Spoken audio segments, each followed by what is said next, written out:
વિદ્યાર્થી મિત્રો નમસ્તે. Liberty career academy online crash કોર્સમાં આપનું સ્વાગત છે. વિદ્યાર્થી મિત્રો, ધન અવસ્થાનું ચેપ્ટર ચાલી રહ્યું છે. એની અંદર હવે વાત કરીએ બ્રેગનું સમીકરણ.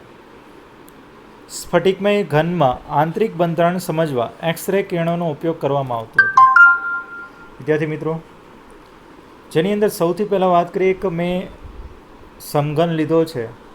એમના બે સ્તર છે. બે સ્તર વચ્ચેનું અંતર ડી દીધું છે. અહીંથી મેં તરંગ પાસ કર્યું એક્સરેના કિરણોનું ઓલરેડી આ રીતના, અને મેં એક સીધી લાઇનિંગ દોરેલ છે. બ્રેગ દ્વારા વિવર્તન પદ્ધતિના ઉપયોગથી બે સ્ફટિકના બે સ્તર વચ્ચે અંતર ગણવા માટેનું સમીકરણ ઉપજાવ્યું, જેને બ્રેગનું સમીકરણ કહેવાય છે. આપણે સમજૂતી એટલી બધી ખાસ નથી જરૂર, પણ આપણે બ્રેગનું સમીકરણ યાદ હોવું જરૂરી છે. n લેમડા બરાબર 2d sin થીટા.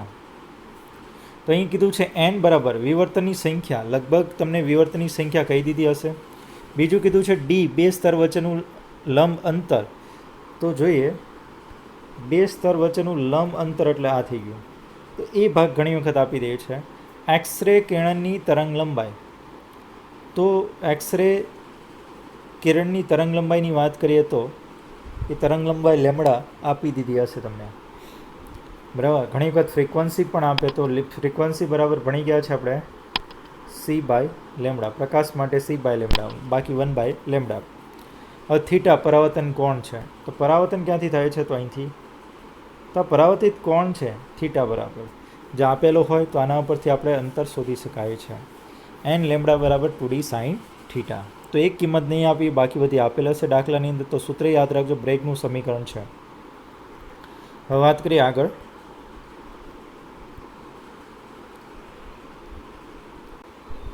કેટલાક નિયમો પણ છે. આંતરછેદના નિયમ એટલે કે હાયુનો નિયમ તરીકે ઓળખાય છે. તેમાં જોઈએ વિદ્યાર્થી મિત્રો, જ્યારે કોઈ પણ ફલક દ્વારા અક્ષીય રચનાઓ પર આંતરછેદને લેવામાં આવે તો તેનું મૂલ્ય એકમ આંતરછેદની પૂર્ણાંક સંખ્યા દ્વારા દર્શાવી શકાય. અહીં x બરાબર આપણને લખ્યું છે 1 1 1, y દ્વારા લખ્યું છે 2 2 2, અને x બરાબર a માં a બરાબર 1, b બરાબર 1 અને c બરાબર 1 લીધું છે. એ રીતના વેઇસ ઇન્ડિકેટ્સ 2a 2b અને 2c છે. તો ઓલરેડી અહીંયા ઓલરેડી દર્શાવેલ છે 2 2 2. તો આપણે એમ કહીએ કે એના છે આ ભાગ, બરાબર. તો 2a 2b અને 2c દર્શાવેલ છે. સમમિતિનો નિયમ. કોઈપણ સ્ફટિકમાં રહેલી સમમિતિની સંખ્યા હંમેશા અચળ હોવી જોઈએ. ઉદાહરણ તરીકે વાત કરીએ તો સાદા ઘનમાં 9 સમતલીય રચના છે, 13 અક્ષીય છે અને 1 કેન્દ્રિત છે. એમ ટોટલ 23 ભાગ જોવા મળે. એના પછી વાત કરીએ આપણે મિલર યામ પદ્ધતિ. ખૂબ જ ઇમ્પોર્ટન્ટ છે, આ વખતે પૂછવાની શક્યતા મને લાગે છે. મિલર યામ પદ્ધતિમાંથી એકાદો દાખલો પણ પૂછી શકે છે, બરાબર. તો ખાસ મિલર યામ પદ્ધતિ HKLની વાત કરીએ તો h બરાબર a ભાગ્યા x અક્ષ પર આંતરછેદ, k બરાબર b ભાગ્યા y અક્ષ પર આંતરછેદ, l બરાબર c z અક્ષ પર આંતરછેદ. અહીં જ્યાં ABC એ યુનિટ ગણાય છે, આગળના આકૃતિ દ્વારા દર્શાવેલા ઉદાહરણમાં લેતા આપણે એમ કહી શકીએ, ઉદાહરણમાં લઈએ અને h બરાબર 1/2, k બરાબર 1/3 અને l બરાબર 1/2 લઈ શકાય છે. તો જોઈએ, અહીંયા તમે ચેક કરો. પહેલાં કીધું a ભાગ્યા x અક્ષ પર આંતરછેદ, x અક્ષ પર આંતરછેદ થયું. તો એ ભાગની અંદર વાત કરીએ, x અક્ષ પર આંતરછેદ થયું. તો અહીંયા આપણે એમ કહી શકાય કેટલા સેન્ટીમીટર છે? 2 સેન્ટીમીટર છે. તો આપણે એમ કહી શકાય 1/2. પછી k બરાબર y અક્ષ પર આંતરછેદ થાય તો 1/3. l બરાબર જો આપણે એમ કહી શકાય l બરાબર c z અક્ષ પર આંતરછેદનો ગુણોત્તર છે. ત્રણેયનો લસા લઈએ તો 6 થાય, તેમ 2 વડે ગુણતા. તો ત્રણેયને ગુણવું પડે 3. પહેલાંને 6 વડે ગુણતા એટલે 3 મળશે, બીજાને 6 વડે ગુણતા k બરાબર 2 મળે છે, અને ત્રીજાને 6 વડે ગુણતા l બરાબર 3 મળે છે. આમ HKLમાં 3 2 3નું વેલ્યુ થાય છે. હવે વેઇસ ઇન્ડિકેટ 1/α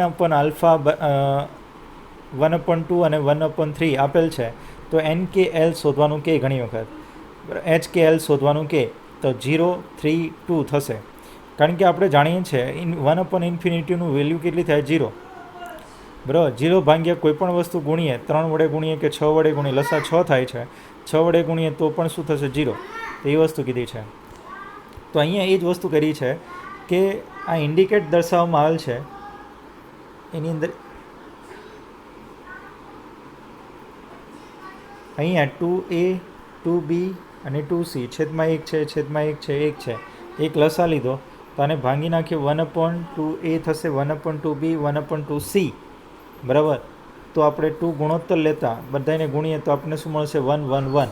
તો એવી રીતના પણ મળી શકે છે. તો વિદ્યાર્થી મિત્રો આવું ધ્યાનમાં રાખજો.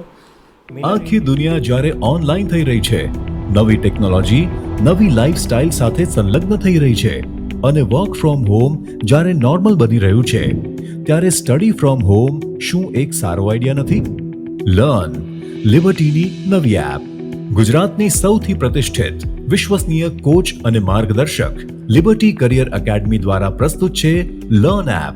અને આ એપ ખાસ કરીને ધોરણ 9 થી 12 ગુજરાતી અને ઇંગ્લિશ મીડિયમ તથા નીટ, જેઈઈ મેઇન અને ગુજસેટ જેવી સ્પર્ધાત્મક પરીક્ષાઓ માટે બનાવવામાં આવી છે. તો હવે લિબર્ટીની નવી લર્ન એપ ડાઉનલોડ કરીને આપ ક્યાંય પણ અને આપના અનુકૂળ સમયે અભ્યાસ કરી શકો છો. મિલર ઇન્ડિકેટ્સ તમને એક્ઝામની અંદર જો ઉદાહરણ આપશે તો આ રીતના આપશે. ઉદાહરણ 2a 3b -3b -3c HKL બરાબર 3 -2 -2 થાય. ઉદ્ગમ બિંદુથી અંતર શોધવા માટેનું સૂત્ર DHKL બરાબર યાદ રાખજો a/√h² plus k² plus l² સમઘન માટે. જ્યારે અન્ય ટેટ્રાગોનલ અને ઓર્થોરોમ્બિક માટે 1/DHKL બરાબર √h² ભાગ્યા a² પ્લસ k² ભાગ્યા b² પ્લસ l² ભાગ્યા c² થાય. તો સૂત્ર યાદ રાખજો. દાખલા પણ હું તમને એક આપીશ હમણાં કેવી રીતના મિલર ઇન્ડિકેટ્સ શોધી શકાય. તો HKL બરાબર યાદ રાખજો કેવી રીતના a ભાગ્યા x પર આંતરછેદ, k બરાબર b ભાગ્યા y અક્ષ પર આંતરછેદ, l બરાબર c z અક્ષ પર આંતરછેદ. જો આપણે એમ કહી શકાય પહેલાં એ એક્સ અક્ષ પર જો યુનિટ હોય 2 હોય, વાય ઉપર 3 હોય અને ઝેડ ઉપર 2 હોય તો એનું HKL થશે 1/2 1/3 1/2. વ્યસ્ત લઈ લીધું. ત્યારબાદ લસા લેવામાં આવે. લસા લેતા અને યોગ્ય કિંમત વડે ગુણતા 3:2:3 મળે છે આપણને. તો આ ધ્યાનમાં રાખજો. અને આને વ્યસ્ત લેતા જે HKL મળે છે એનું વ્યસ્ત લેવામાં આવે તો આપણને વાઇસ ઇન્ડિક મળે છે. અને સૂત્ર યાદ રાખજો DHKL ઉદ્ગમ બિંદુથી અંતર શોધવા માટેનું DHKL બરાબર a/√h² plus k² plus l². વિદ્યાર્થી મિત્રો ફરીથી એકવાર જોઈ લઈએ. આ સૂત્ર ખૂબ જ ઇમ્પોર્ટન્ટ છે. ઘનતા બરાબર દળ ભાગ્યા કદ. ઘનતા બરાબર આપણે ભણી ગયા હતા કે દળ ભાગ્યા કદ. તો દળ કેવી રીતના શોધી શકાય? તો આપણે કીધું છે મોલ બરાબર વજન છેદમાં આણ્વીય દળ. વજન છેદમાં આણ્વીય દળ. તો વજનને કરતા બનાવ્યો એટલે દળને કરતા બનાવ્યો મોલ ક્રોસ અણુભાર. મોલ અહીંયા 1 મોલ હોય ત્યારે એટલે કે 6.022 ગુણ્યા 10⁻23 અણુની સંખ્યા હોય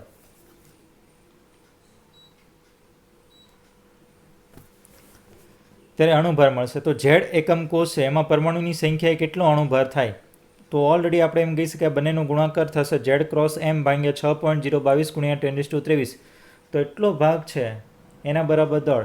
અને કદ આપણે જાણીએ છીએ સમઘનનું કદ હંમેશા v બરાબર a³ જેટલું થાય. તો એના જગ્યાએ a³ મૂક્યું એટલે સૂત્ર મળશે Z×M ભાગ્યા a³ એટલે કે v ક્રોસ Na. તો આ સૂત્રની મદદથી આપણે કેટલાક દાખલા જોઈએ જ્યાં એ ધારની લંબાઈ છે એને એવોગેડ્રોને આંક છે. આવી રીતના પ્રશ્ન પૂછી શકે એલના ક્યુબિક એકમ કોષ જ્યાં એલનું પરમાણ્વીય દળ 27ની ધારની લંબાઈ 405 પિકોમીટર છે. તેની ઘનતા 2.7 ગ્રામ પ્રતિ સેન્ટીમીટર છે. તો ક્યુબિક એકમ કોષ ખાલી જગ્યા છે જણાવો.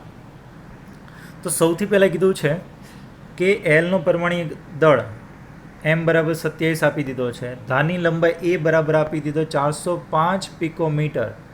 એને મીટરમાં ફેરવી પડે એટલે 405 × 10⁻10 મીટર થશે. ઘનતા આપણને આપી છે D બરાબર 2.7 ગ્રામ પ્રતિ સેન્ટીમીટર ક્યુબ. તો એને આપણે સેન્ટીમીટર ક્યુબ છે 2.7 એને આપણે સેન્ટીમીટર તો આને એક કામ કરીએ, સેન્ટીમીટર ક્યુબમાં ફેરવી નાખીએ આને, બરાબર. 10⁻⁸ સમજાય? 10⁻12 હતું એને ઓલરેડી, સોરી 10:10 જ આવશે, સેન્ટીમીટરમાં જ છે. તો 2.7 વડે આપણે ગ્રામ પ્રતિ સેન્ટીમીટર ક્યુબ થશે. એના પછી વાત કરીએ આપણને એવોગેડ્રો આંક, તો એના બરાબર તો આપણે જાણીએ 6.022 × 10⁻23 એ કિંમત મૂકીએ. તો સૂત્ર આપણી પાસે આવું હતું, ઘનતા બરાબર D બરાબર Z×n ભાગ્યા Na, અને ક્રોસ શું હતું? a ક્યુબની જગ્યાએ v. તો આપણે શોધવું છે શું? તો ક્યુબિક એકમ કોષમાં રહેલા પરમાણુની સંખ્યા. તો Z શોધવો છે, સોરી ક્યુબિક એકમ કોષ કયા પ્રકારનો છે એ શોધવું છે. તો કંઈ વાંધો નહીં, Z શોધીએ, સંખ્યા મળી જાય તો એના ઉપરથી મળી જાય. તો Z બરાબર D×a³ × Na/m. તો ઓલરેડી એ જ કર્યું છે, ચેક કરો અહીંયા, બરાબર. તો Na 10:23 આવે છે. તો અહીંયા 2.7 અને આપણે ઉડાડશું, અહીંયા 2.7 છે, બરાબર. ઉડતું હશે એ ઉડશે. ટોટલ આપણને જવાબ મળશે 4. અહીંયા +23 છે, મિસ્ટેક છે. અહીંયા 6.022 × 10⁻23 છે, યાદ રાખજો. અહીંયા 30 આવશે, -30 એમાંથી ઉડશે, -7 વધશે, અને ગુણાકાર ભાગાકાર કરશો એટલે તમને મળશે ટોટલ 4 મળ્યો. હવે ભણી ગયા છે કે આપણે BCC રચના હતી એમાં પરમાણુની સંખ્યા 2 હતી, FCCની અંદર 4 હતી, અને આપણે એમ કહી શકાય SCPની અંદર 1 હતી. તો આના ઉપરથી કહી શકાય આ પ્રકારનો ક્યુબિક એકમ કોષ છે એ કયા પ્રકારનો છે? FCC અથવા CCP જ કહી શકાય. તો આ રીતના દાખલા પૂછાય છે ઘણી વખત, તો ધ્યાનમાં રાખજો, ખૂબ જ ઇમ્પોર્ટન્ટ છે. અને આ વખતે પૂછવાના આ પ્રકારનો દાખલા પૂછવાની શક્યતા ખરી. હવે વાત કરીએ સ્ફટિક ક્ષતિના પ્રકારો. તો એની અંદર 2 ભાગ કરીએ. સૌથી પહેલાં કીધું છે બિંદુ ક્ષતિ અને રેખા ક્ષતિ, 2 ભાગ કરવામાં આવે. સ્ફટિકમય પદાર્થની આદર્શ રચનામાં કોઈ બિંદુ અથવા પરમાણુની આસપાસ અનિયમિતતા ઊભી થવાને કારણે જે ક્ષતિ ઉત્પન્ન થાય છે એને બિંદુ ક્ષતિ કહેવાય છે. જ્યારે રેખા ક્ષતિની વાત કરીએ તો સ્ફટિકમય પદાર્થના લેટિસ બિંદુઓની સમગ્ર હરોળમાં આદર્શ ગોઠવણીમાં અનિયમિતતા અથવા વિચલનને કારણે રેખા ક્ષતિ ઉદ્ભવ થાય છે. બિંદુ ક્ષતિના 3 પ્રકાર છે વિદ્યાર્થી મિત્રો. એક તત્વયોગમિતિ ક્ષતિ, બીજું બિન તત્વયોગમિતીય ક્ષતિ, અને એક અશુદ્ધ ક્ષતિ. તો આની વાત કરેલ છે, રેખા ક્ષતિની વાત નથી કરી, ખાલી બિંદુ ક્ષતિની, યાદ રાખજો. તો એના તત્વયોગમિતીય ક્ષતિની વાત કરીએ તો આ ક્ષતિ ઉદ્ભવવાથી ધનની તત્વ યોગમિતિયને ખલેલ પડતી નથી અને આંતરિક અથવા ઉષ્માગતિકીય ક્ષતિ કહે છે. બિન તત્વ યોગમિતિ ક્ષતિની વાત કરીએ તો આ ક્ષતિ ઉદ્ભવવાથી ધનની તત્વ યોગમિતિને ખલેલ પડે છે. અશુદ્ધ ક્ષતિની વાત કરીએ તો દાખલા તરીકે પીગલિત NaClમાં થોડા પ્રમાણમાં ધન SrCl2 ઉમેરીએ ત્યારે સ્ફટિકરણ કરવામાં આવે તો Na કેટલાક સ્થાન Sr+2 વડે રોકાયેલા હોય છે, ત્યારે દરેક Sr+2 2 Na વિસ્થાપન કરે છે. તો 2 Na વિસ્થાપન કરે છે અને લખ્યું છે એના પછી, અને તેમાંથી એક સ્થાન રોકી લે છે અને બીજું સ્થાન ખાલી રહે છે. આમ ધન આયનીય અવકાશની સંખ્યા Sr+2 જેટલી થાય છે. તો યાદ રહેશે વિદ્યાર્થી મિત્રો.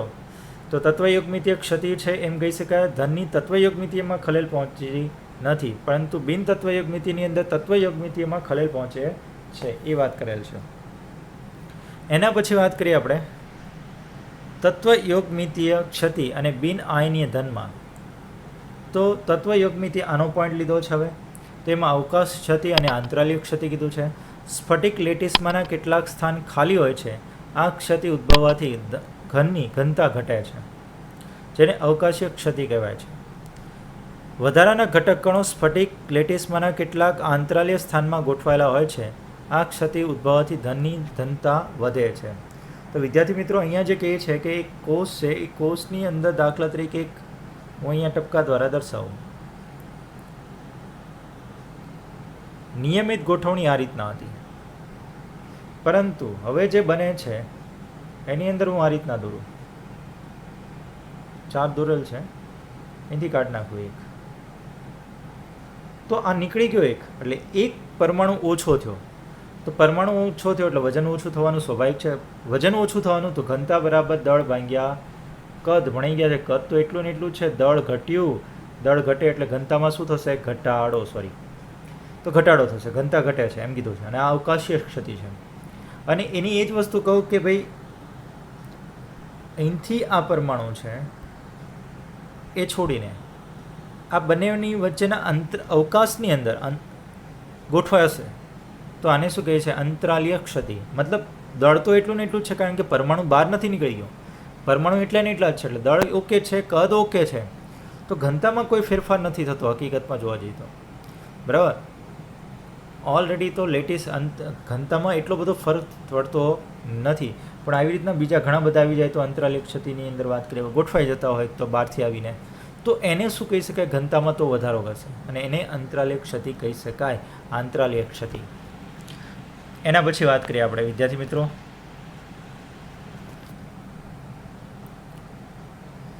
તત્વયગ્મિતીય ક્ષતિ આયનીય ધનમાં વાત કરીએ તો એક શોતકી ક્ષતિ અને એક ફ્રેન્કલ ક્ષતિ. મોસ્ટ ઇમ્પોર્ટન્ટ પોઈન્ટ છે. શોતકી ક્ષતિ કોને કહેવાય છે? બંનેનો તફાવતના સ્વરૂપમાં યાદ રાખશો તો બહુ ઇઝી રહેશે. વિદ્યુતીય તટસ્થતા જળવાઈ રહે માટે આલ્કલી હેલાઇડ જેવા સંયોજનના સમાન સંખ્યામાં ધન આયનો અને ઋણ આયનો ગેરહાજર હોય તો આ ક્ષતિ ઉદ્ભવવાથી ધનની ઘનતા ઘટે છે. ધન આયન અને ઋણ આયનના કદ સમાન હોય તેવા અથવા ધન આયનના સવર્ગાંક ઊંચા હોય અને તેવા અને આયની સ્ફટિકમાં આ પ્રકારની ક્ષતિ જોવા મળે છે. ઉદાહરણ તરીકે વાત કરીએ તો NaCl, KCl અને AgBr. વિદ્યાર્થી મિત્રો અહીંયા એવું કહે છે કે ધન આયન અને ઋણ આયન, સ્વાભાવિક રીતે આપણે જાણીએ છીએ કે ઋણ આયન કરતાં ધન આયનનું કદ કેવું હોય છે? નાનું. પરંતુ અહીંયા એવું કીધું છે કે બંનેના કદ સમાન હોય, બરાબર, અને સવર્ગાંક બંનેના કેવા હોય? ઊંચા હોય. ત્યારે જ્યારે ઊંચા હોય ત્યારે એ કન્ડિશનમાં જે ક્ષતિ ઉદ્ભવશે, જેની અંદર ધન આયન જેટલા જાય છે એટલા જ ઋણ આયન જતા હોય, તો એને કહેવાય છે શોતકી ક્ષતિ. અને ઘનતામાં શું થશે? ઘટાડો. સમજીએ. એક પ્લસ છે અહીંયા, એક માઇનસ છે. પ્લસ છે, માઇનસ છે. માઇનસ પ્લસ પ્લસ માઇનસ,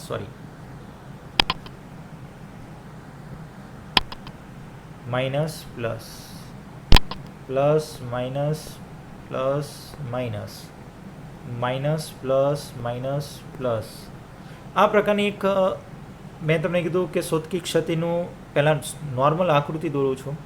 જે પદાર્થ છે ધન આયન ધરાવતો, ઋણ આયન ધરાવતો સરખો. હવે એમાં એવું કહે છે જેટલા ધન આયન કાઢો એટલા જ ઋણ આયન કાઢવાના. ધન આયનથી હું અહીંયા એક અવકાશ ઉત્પન્ન થયો તો મેં ઋણ આયન કાઢ્યો, એક અહીંથી ધન આયન કાઢી નાખ્યો. તો જેટલા ધન આયન ગયા એટલા જ ઋણ આયન, એટલે વિદ્યુતીય તટસ્થતા જળવાઈ રહ્યા. હવે વિદ્યુતીય તટસ્થતા જળવાઈ રહે પણ પરમાણુનું દળમાં શું થયો? ઘટાડો. કારણ કે બે પરમાણુ નીકળી ગયા તો દળ ઘટ્યું તો ઘનતા શું થશે? ઘટશે. આ વસ્તુનો પોઈન્ટની વાત કરેલ છે. આવા ઉદાહરણ હોય તો એને શોતકી ક્ષતિ કહેવાય છે. ઘણી વખત આકૃતિ પણ આવી રીતના પૂછે તો આ યાદ રાખજો, જેટલા ધન આયન ગયા છે એટલા જ ઋણ આયન જતા હોય તો એને શોતકી ક્ષતિ કહેવાય. ફ્રેન્કલ ક્ષતિ તો ઓલાથી વિપરીત આખું. ઓલામાં શું કીધું હતું? સરખા કદ મોટાભાગે અથવા કદમાં ઓછો તફાવત હોય એવા. અહીં કીધું નાના કદના અને ધન આયનો પોતાના મૂળ સ્થાનેથી ખસીને સ્ફટિકના લેટિસના આંતરાલય સ્થાનમાં ગોઠવાયેલો હોય અને ધન આયન અને ઋણ આયનના કદના તફાવત વધારે હોય, એટલે કે ધન આયનનો સવર્ગાંક ઓછો, અને તેવા આયનીય સ્ફટિકમાં આ પ્રકારની ક્ષતિ જોવા મળે છે. AgCl, AgBr, AgI, ZnS ફ્રેન્કલ ક્ષતિ ઉદ્ભવવાથી ધનની ઘનતામાં કોઈ ફેરફાર થતો ના હોય. ફ્રેન્કલ ક્ષતિ ઉદ્ભવવાથી સ્ફટિકનો ડાયઇલેક્ટ્રિક અચળાંક વધે છે અને સ્ફટિકમાં સહસંયોજક વલણ વધે છે. તો વિદ્યાર્થી મિત્રો ખાસ ધ્યાનમાં રાખજો. અહીંયા જે પોઈન્ટ કીધો છે શોતકી ક્ષતિ અને ફ્રેન્કલ ક્ષતિ વચ્ચેનો, તો યાદ રાખજો શોતકી ક્ષતિની અંદર એમ કીધું ધન આયન ઊંચા પોટેન્શિયલવાળો હોવો જોઈએ, ઊંચા સવર્ગાંકવાળો હોવો જોઈએ. અહીંયા નીચા સવર્ગાંકવાળો કીધો છે ફ્રેન્કલ ક્ષતિની અંદર. શોતકી ક્ષતિની અંદર એવું કીધું છે કે લગભગ ધન આયન અને ઋણ આયનનું કદ લગભગ સરખું હોવું જોઈએ કે અથવા તફાવત બહુ ઓછો હોવો જોઈએ. જ્યારે ઓલામાં મેક્સિમમ તફાવત હોય છે, એટલે ધન આયનનું કદ કેવું હોવું જોઈએ? નાનામાં નાનું. આ કન્ડિશન. ત્રીજો તફાવત એમ કીધું છે બંને બાજુ વિદ્યુતીય તટસ્થતા જળવાઈ રહેવી જોઈએ, એ ફાઇનલ છે. ચોથો પોઈન્ટ કીધો છે અહીંયા શોતકી ક્ષતિની અંદર ધન આયન અને ઋણ આયન કાઢી નાખવાનો છે, જ્યારે ફ્રેન્કલ ક્ષતિની અંદર ખાલી ધન આયન વિચલિત થઈને જે અવકાશીય સ્થાન છે ત્યાં, આંતરાલય સ્થાન છે ત્યાં ગોઠવાઈ જશે. તો પેલી બાજુ ઘનતા વધે છે, આપણે એમ કહી શકાય શોધકી ક્ષતિની અંદર. જ્યારે ફ્રેન્કલ ક્ષતિની અંદર વાત કરીએ તો ઘનતામાં કોઈ ફેરફાર થતો નથી, એમ કહી શકાય. બરાબર. તો આ પોઈન્ટો કીધા છે. ઉદાહરણ તરીકે વાત કરીએ, આપણે પ્લસ માઇનસ વાળું ઉદાહરણ દીધું હતું, આપણે એ જોઈએ. Plus minus plus minus plus minus minus plus minus plus minus plus minus plus minus plus આ રીતના ગોઠવાશે. તો આમાંથી હું એક કાઢી નાખું છું, પ્લસ ધનાયન. દાખલા તરીકે આ ધનાયન કાઢી નાખ્યું અને મેં એને અહીંયા ગોઠવી દીધો, આ બાજુમાં પ્લસ. તો કહેવાનો મતલબ એ છે કે અહીંથી નીકળીને ક્યાં ગોઠવાઈ ગયું? આ બાજુના ભાગમાં. તો એ આંતરલેય સ્થાન કહેવાય. આંતરલેય સ્થાનમાં ગોઠવાનું, તો એને શું કહી શકાય? ફ્રેન્કલ ક્ષતિ. હવે વાત કરીએ બિનતત્વયગમતીય ક્ષતિની અંદર વાત કરીએ તો ધાતુ વધારો ક્ષતિ, અવકાશને લીધે થતું ધાતુ વધારો ક્ષતિ. તો એની અંદર ઉદાહરણ જોઈએ. NaCl અને KCl જેવા આલ્કલી હેલાઇડ આ ક્ષતિ દર્શાવે છે. NaClના સ્ફટિકને સોડિયમની બાષ્પના વાતાવરણમાં ગરમ કરવામાં આવે ત્યારે સોડિયમ પરમાણુ સ્ફટિકની સપાટી પર જમા થાય છે. તેથી Cl માઇનસ સ્ફટિકની સપાટી પર પ્રસરણ પામીને Cl માઇનસ સાથે જોડાઈને NaCl બનાવે છે. અને માંથી મુક્ત થતા ઇલેક્ટ્રોન સપાટીનું પ્રસરણ પામીને એનાયનના સ્થાને પહોંચી જાય છે. આથી સ્ફટિકમાં સોડિયમનો વધારો થાય છે અને અયુગ્મિત ઇલેક્ટ્રોન વડે રોકાયેલા એનાયનના સ્થાને F કેન્દ્રો થાય છે. અને આ F કેન્દ્રના જ કારણે પદાર્થ રંગીન બને છે. NaClનો સ્ફટિક પીળા રંગ ધારણ કરે છે. આવી ક્ષતિને કારણે લિથિયમ ક્લોરાઇડ સ્ફટિક ગુલાબી રંગ અને KCl સ્ફટિક જાંબલી રંગ ધારણ કરે છે. વિદ્યાર્થી મિત્રો, ખૂબ જ ઇમ્પોર્ટન્ટ પોઈન્ટ છે. અહીંયા એવું કીધું છે, આ સોડિયમ ક્લોરાઇડનો ટુકડો છે, એની ઉપર મેં સોડિયમની બાષ્પ પાસ કરી, સોડિયમ પ્લસની બાષ્પ પાસ કરી. તો સોડિયમની પાસ કરી તો અહીંયાથી Cl માઇનસ છે એ આવશે, આની સાથે જોડાશે, ઇલેક્ટ્રોન રિમૂવ કરશે, એ ઇલેક્ટ્રોન પાછો એના સ્થાને ચલિત થઈને ગોઠવાઈ જશે. તો તમે ચેક કરશો, અંદરથી Cl માઇનસ જતા રહેશે, Cl માઇનસ જતા રહેશે વચ્ચેથી, તો વધશે Na plus electron minus electron minus Na plus electron minus electron minus, આ રીતના ગોઠવાશે. સમજાય છે વિદ્યાર્થી મિત્રો? તો અહીંયા કહેવાનો મતલબ એ છે કે આવી રીતના ગોઠવાશે તો અહીંયા આવરણ છે NaClનું બની જશે. તો અહીંયા F કેન્દ્ર ઇલેક્ટ્રોન જે ગોઠવાય છે એને F કેન્દ્ર કહે છે. અને F કેન્દ્રને કારણે પદાર્થ કેવો બને છે? રંગીન બને છે. અને NaCl યાદ રાખજો પીળા રંગનો, KCl છે જાંબલી રંગનો, લિથિયમ ક્લોરાઇડ છે એ ગુલાબી રંગનો બને છે. ચલો એના પછી વાત કરીએ આંતરલેય સ્થાનો પર વધારાના ધન આયનની હાજરીને કારણે થતું ધાતુ વધારો ક્ષતિ. તો ઝિંક ઓક્સાઇડના ઓરડાના તાપમાને સફેદ રંગના પદાર્થ છે તેને ગરમ કરતાં આંશિક વિઘટન પામી ઓક્સિજન ગુમાવે છે, જેથી તે પીળા રંગનામાં ફેરવાય છે. ZnO is gives to Zn+2 1/2 O2 અને 2 ઇલેક્ટ્રોન મુક્ત કરે છે. સ્ફટિકમાં વધવાથી સ્ફટિકનું સૂત્ર Znx -1O થશે, Znx+1O થશે. વધારાના Zn+2 આંતરાલેય સ્થાનમાં ગોઠવાય છે અને ઇલેક્ટ્રોનની બાજુના આંતરાલેય સ્થાનમાં ગોઠવાય છે. અહીંયા કીધું છે ઝિંક ઓક્સાઇડ છે ZnO છે એ ઓરડાના તાપમાને સફેદ રંગનો છે, પણ જ્યારે ગરમ કરતાં આંશિક વિઘટન પામીને ઓક્સિજન પોતે ગુમાવે છે. તો ઓક્સિજન ગુમાવ્યા તો કેટલાય અણુ છે બધા અંદર? ZnO. તો ઓક્સિજન ગુમાવી દે, ઓક્સિજન જતો રહેશે, વધશે શું અંદર? Znનું પ્રમાણ વધશે, Znનું પ્રમાણ વધે અને આંતરાલેય સ્થાનમાં ગોઠવાયેલો છે અને અહીંયા શું આવશે? ઇલેક્ટ્રોન ઓક્સિજનના સ્થાને. તો એ પણ આપણે એમ કહી શકાય આંતરાલેય સ્થાનો પર વધારાના ધન આયનની હાજરીને કારણે ધાતુ વધારો ક્ષતિ. ધાતુ ઉણપ ક્ષતિની વાત કરીએ. ઘણા બધા ધનના ધાતુ પરમાણુ ઓછા જોવા મળે છે, આથી તેમની તત્વયુગ્મિતિ એટલે કે તેમના પ્રમાણસૂચક સૂત્રમાં ફેરફાર થાય છે. દાખલા તરીકે FeOમાં કેટલાક Fe ધાતુ પરમાણુમાં ઓછા થવાથી તેની તત્વયુગ્મિતિ કે પ્રમાણસૂચક સૂત્ર Fe0.93O અથવા Fe0.96O વચ્ચે હોય છે અને મોટે ભાગે Fe0.95O જોવા મળે છે.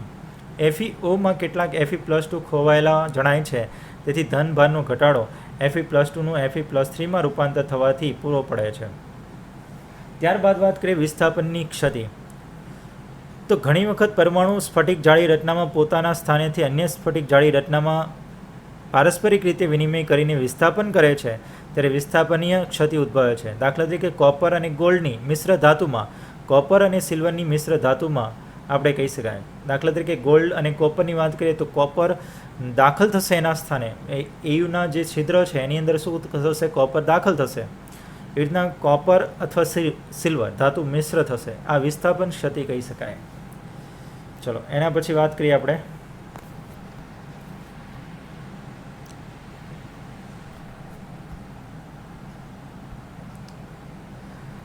પટ સિદ્ધાંત.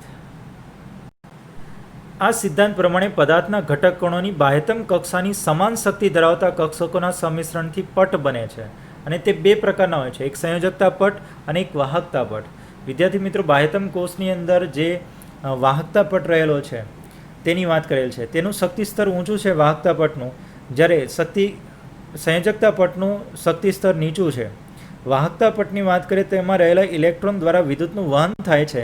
સામાન્ય રીતે તેમાં ઇલેક્ટ્રોન ઓછા હોય છે અથવા આ પટ ખાલી હોય છે. અને શક્તિ સ્તરનું નીચું હોય છે તેમાં રહેલા ઇલેક્ટ્રોન દ્વારા વિદ્યુતનું વહન થતું નથી. સામાન્ય રીતે તેમાં ઇલેક્ટ્રોનનો વધારો થાય છે.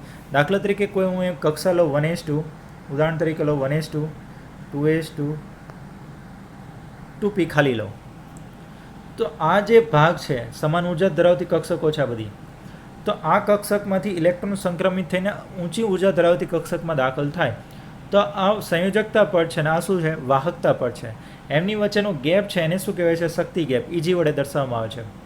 જેમ શક્તિ ગેપ વધુ તેમ યાદ રાખજો, જેમ શક્તિ ગેપ વધુ તેમ વાહકતા કેવી થઈ જશે? ઓછી, કારણ કે ઇલેક્ટ્રોન સરળતાથી કૂદકો મારી શકશે નહીં. તમને વિદ્યાર્થી મિત્રો એક ઘરેથી નીકળો અને એક ખાડો આવે મોટો, તો મોટા ખાડાને કૂદવો હોય તો કૂદી નહીં શકો, પણ થોડોક નાનો હશે તો કૂદી જશો, એનાથી નાનો હશે તો વધુ સરળતાથી કૂદી શકશો. તો ઇલેક્ટ્રોનનું પણ એવું છે કે જો શક્તિ ગેપ ઓછો હશે તો આપણે એમ કહી શકાય કે એનું વહન સહેલાઈથી થશે અને તેથી વાહકતા તરીકે વર્તે. હવે આમ કીધું છે, જો ધાતુઓમાં વિદ્યુતીય વાહકતા 10:4 થી 10:7 ઓહમ ઇન્વર્સ ઇન્ટુ મીટર ઇન્વર્સના ગાળામાં હોય છે, જેની શક્તિ ગેપ બિલકુલ ઓછો છે. અર્ધવાહકના સંયોજકતા પટ અને વાહકતા પટ વચ્ચે શક્તિ ગેપ ઇજીનું મૂલ્ય ઓછું હોય છે. આથી અર્ધવાહક સહેજ ગરમ કરવામાં આવે તો ઉષ્મા શક્તિનું શોષણ કરી ઇલેક્ટ્રોન સહેલાઈથી સંયોજકતા પટમાંથી આપણે એમ કહી શકાય સંયોજકતા પટમાંથી વાહકતા પટમાં જતો રહે છે. આથી અર્ધવાહકોની વિદ્યુત વાહકતા વધે છે. અર્ધવાહકોની વિદ્યુત વાહકતાની વાત કરીએ તો 10⁻⁶ થી 10⁴ ઓહમ ઇન્વર્સ ઇન્ટુ મીટર ઇન્વર્સના ગાળામાં હોય છે. તો આ પણ ધ્યાનમાં રાખજો વિદ્યાર્થી મિત્રો. એના પછી વાત કરીએ આપણે અવાહકોમાં સંયોજકતા પટ અને વાહકતા પટ વચ્ચે શક્તિ ગેપ, જેનું ઇઝીનું મૂલ્ય ખૂબ વધારે હોય છે. આથી ઇલેક્ટ્રોન સહેલાઈથી સંયોજકતા પટમાંથી વાહકતા પટમાં જઈ શકતો નથી. આથી આવા પદાર્થો વિદ્યુતના અવાહક છે. વિદ્યાર્થી મિત્રો, અવાહક વિદ્યુતીય વાહકતા 10⁻20 થી 10⁻10 ઓહમ ઇન્વર્સ ઇન્ટુ મીટર ઇન્વર્સના ગાળામાં હોય છે. તો ખૂબ જ ઇમ્પોર્ટન્ટ પોઈન્ટ છે આ. ત્યારબાદ વાત કરીએ અર્ધવાહકોની વાત કરીએ તો અર્ધવાહકો આપણે એમ કહી શકાય જે વિદ્યુતીય સામાન્ય તાપમાને વિદ્યુત અવાહક જેવી વર્ણતુક દર્શાવે છે, પણ તાપમાન વધારતા તેની વિદ્યુત વાહકતા વધે છે. ડોપિંગની વાત કરીએ તો N પ્રકારના ડોપિંગ અને P પ્રકારના ડોપિંગની વાત કરીએ તો N પ્રકારના અર્ધવાહકો એટલે શું? તો અર્ધવાહકોને યોગ્ય પ્રકારના અશુદ્ધિ યોગ્ય પ્રમાણમાં ઉમેરવામાં આવે તો તે વિદ્યુતીય વાહકતા વધે છે, એને ડોપિંગ કહેવાય. ઉદાહરણ તરીકે N ટાઈપ ઋણ પ્રકારના અર્ધવાહકોની આખી દુનિયા જ્યારે ઓનલાઈન થઈ રહી છે, નવી ટેકનોલોજી નવી લાઈફસ્ટાઈલ સાથે સંલગ્ન થઈ રહી છે અને વર્ક ફ્રોમ હોમ જ્યારે નોર્મલ બની રહ્યું છે, ત્યારે સ્ટડી ફ્રોમ હોમ શું એક સારો આઈડિયા નથી? લર્ન લિબર્ટીની નવી એપ. ગુજરાતની સૌથી પ્રતિષ્ઠિત વિશ્વસનીય કોચ અને માર્ગદર્શક લિબર્ટી કરિયર એકેડમી દ્વારા પ્રસ્તુત છે લર્ન એપ. લર્ન એપ આપને ઘરે બેઠા કોચિંગ ક્લાસમાં મળતું શિક્ષણ પૂરું પાડે છે અને આ એપ ખાસ કરીને ધોરણ 9 થી 12 ગુજરાતી અને ઇંગ્લિશ મીડિયમ તથા નીટ, જેઈઈ મેઇન અને ગુજસેટ જેવી સ્પર્ધાત્મક પરીક્ષાઓ માટે બનાવવામાં આવી છે. ઓનલાઈન કોર્સમાં જોડાવા માટે ગૂગલ પ્લે સ્ટોરમાંથી લર્ન એપ ડાઉનલોડ કર્યા બાદ સૌપ્રથમ રજિસ્ટર કરવું, જેમાં તમારું full name, email ID, mobile number તથા તમારો પાસવર્ડ સેટ કરવો. હવે આપને મોબાઈલ પર SMS દ્વારા ઓટીપી મળશે તથા ઈમેલ આઈડી પર આવેલ કન્ફર્મેશન લિંકમાંથી તમારું અકાઉન્ટ વેરીફાઈ કરાવવું. ત્યારબાદ એપ્લિકેશનમાં તમારા ઈમેલ આઈડી તથા પાસવર્ડથી લોગિન કરવાનું રહેશે. લોગિન થયા પછી હોમ પેજમાં સૌપ્રથમ આપનું ધોરણ સિલેક્ટ કરો. તેમાં સિલેક્ટ કરવાથી આપને બેચની વિગતો ઉપરાંત ક્લાસીસ, ટેસ્ટ્સ, સ્ટડી મટીરિયલ તથા બીજી વિશેષ માહિતી જોવા મળશે. એક વખત આ પ્રક્રિયા પૂરી થયા પછી બાય નાવ બટન ક્લિક કરીને આપેલ પેમેન્ટ ઓપ્શન્સમાંથી કોઈ પણ ઓપ્શન જેવા કે ડેબિટ કાર્ડ, ક્રેડિટ કાર્ડ અથવા ગૂગલ પે સિલેક્ટ કરીને તરત જ એનરોલ કરી શકો છો. હવે આપની નક્કી કરેલી બેચ ખુલશે નમસ્તે વિદ્યાર્થી મિત્રો. અને અનુકૂળતા પ્રમાણે આપ નિષ્ણાંત શિક્ષકો દ્વારા સમજાવવામાં આવેલ લેક્ચર સેશન્સ જોઈ શકો છો. આ લેક્ચરને વધુ સમજવા માટે પીડીએફ મટીરિયલ્સ ડાઉનલોડ કરી શકશો. એક વખત વિષય સમજી લીધા પછી ચેપ્ટર વાઇઝ ક્વિઝ આપીને પોતાની વિષય સમજ ચકાસી શકો છો. અને જો ક્યાંક આપને કોઈ સમસ્યાનો ઉકેલ ના મળે તો ચિંતા ના કરશો. અમારા ઇન્ટરેક્ટિવ લાઈવ ડાઉટ સોલ્વિંગ સેશન્સમાં લાઈવ ચેટ બોક્સ દ્વારા તમારી મૂંઝવણ તરત દૂર કરી શકો છો. તો હવે લિબર્ટીની નવી લર્ન એપ ડાઉનલોડ કરીને આપ ક્યાંય પણ અને આપના અનુકૂળ સમયે અભ્યાસ કરી શકો છો.